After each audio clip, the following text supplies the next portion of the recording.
I've picked up a pattern recently around people. I don't know why. I used to be really outgoing and really out there, and something happened in the last 2 or 3 years, and I keep creating the same story. Great example, I just came back from a 3-month backpacking trip, and it was a great experience because I'd go to a different hostel and meet a completely different group of people, but I was creating the same events over and over again. They were following you from place to place. Exactly. And the worst part is that I know that I'm creating it, and I can't. No, that's the best part. I know it's the best.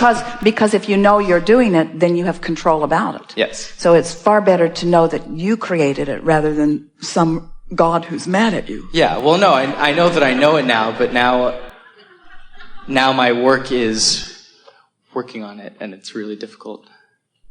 All right, so give us some specifics. So I have this story that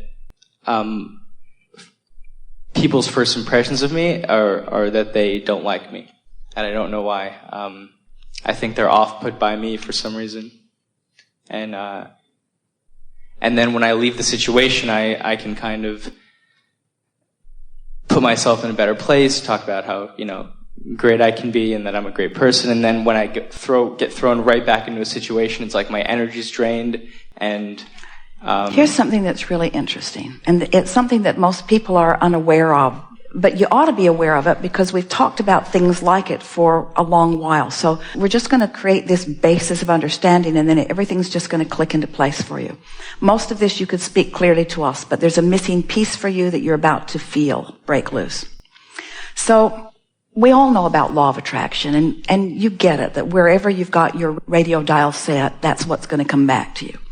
So if you've got it in your head, for whatever reason, probably from validation from other people, that they're not really receptive to you, as you notice that they're not, then they're not, and as they're not, you notice that they're not, and then they're not, and then you notice that they're not, and then they're not. So it's like you create the scenario, different places, different faces, but the same sort of experience keeps occurring.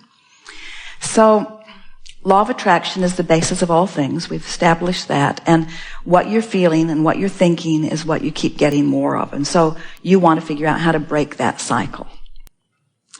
So because law of attraction only gives you things that are in the vicinity of where you are, it's logical that once you've decided, as you spoke rather clearly, that people are sort of put off by you, then those are the people that you most have access to. So let's just say that people are running around and they're on all different vibrational wavelengths. And we're going to make a really powerful statement here that we've not made before, but it really is amplified by this conversation that we're having. Where you are vibrationally is so where you are, vibrationally, is so where you are, that your most satisfying communication is with other people that are right there where you are. So let's say that law of attraction could really mess up and that you could be in this high-flying, really good vibrational vortexual place, and you could end up at one of those hostels with someone who's really in a... Now, law of attraction can't give you that, but let's say it did. Or let's say that it's something even close to that. So you're here and they're here. What's happening is, at unconscious levels, they are doing everything in their power in their quest to communicate, to get you to come to where they are. Because there's no communication, there's no experience. And so, without meaning to, they would like you to be there, but it's happening even on unconscious levels. And if you're not really caring about how you feel, you'll go there easily. And when you go there, it's not their disapproval of you that you're feeling. It's your lack of resonance with who you really are that you're feeling. Did you get that? Oh. People have been saying things for a while like, well, they're just trying to bring you down to their level. Well, they are. So they see someone like you. You look as if your appearance is one, and we're not just talking about the beauty of who you are physically. We're talking about your vibrational appearance. You have knowledge. You have eagerness. You have a desire to fulfill your life experience. You are radiating. We saw you back there from the moment that the gathering began, and we're just waiting for the resistance to be at its softest ebb before we bring you forward. In other words, you are unmistakable. You are radiating, and you are a pain in the whatever to people who aren't there, who want to be there. In other words, what bothers them about you is that you live what they want to live, and they don't know what to do about it.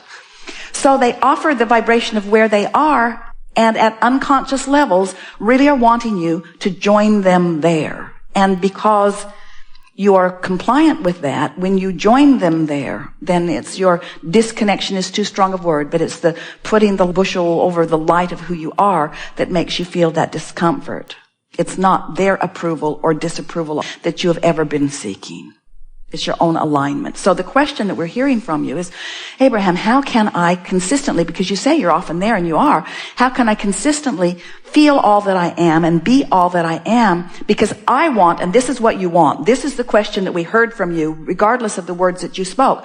I want to travel for 3 months with my backpack, and I want to be so tuned into Source that everywhere I rendezvous, I'm the one that brings them up. Yeah. I want to bring them up rather than them bring me down. And be stable.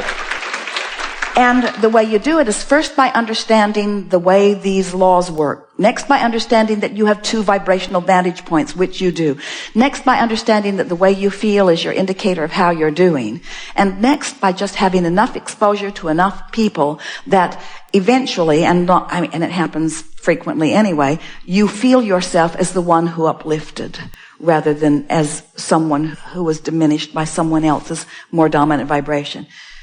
Those are incorrect words, because there is not a more dominant vibration, there's a matching vibration. In other words, they couldn't bring you down if you didn't have a proclivity to go there. And the reason that you have a proclivity to go there is just out of habit of going there. Yeah. You've done that all your life. Everyone has. It's just never bothered you like it bothers you now, because you've tasted the sweetness of the other. In other words, your standards are now higher. You're not willing to go there. Oh, and then there's other stuff. They talk drivel. They talk about unimportant things. They're just going on and on about things that are so not important. In other words, there's so many more meaningful things that you could be talking about than the things that most people are talking about, because they're not knowing what you're knowing. So when you relax and acknowledge that they're all where they are and it's perfect where they are, and they're living the life that they're living, and you are in complete rapturous adoration of whatever it is that they are living, because it's all contributing to what you're putting into your vortex, then it all gets soft, and you find yourself just loving them all, even if they're not loving you. And that's where freedom really breaks loose for you. Freedom of resistance, which is the only freedom that there ever is freedom from resistance.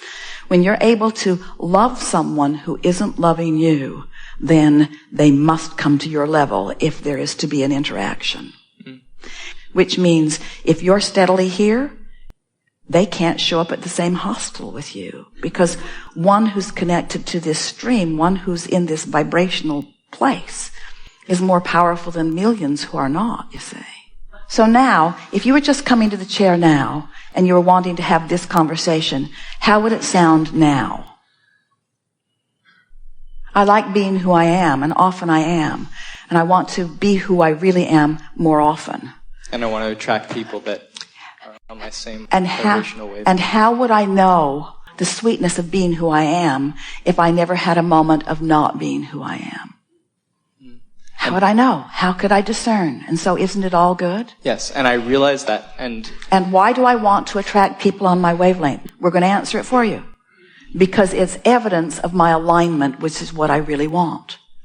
Let's get that in the proper perspective, because some might say, I want to attract people on my wavelength because it feels better when it happens.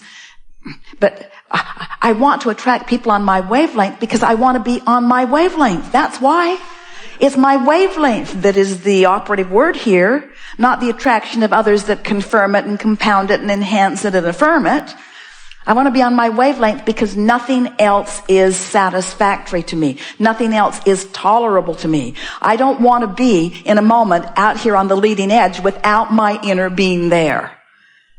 I want to be tuned into who I am so that when they show up at the party, they're tuned into who they are because that's the party I want to go to. You are the creator of your own reality. And your own reality is a perceptual thing. And you perceive through your emotions whether you admit it or not.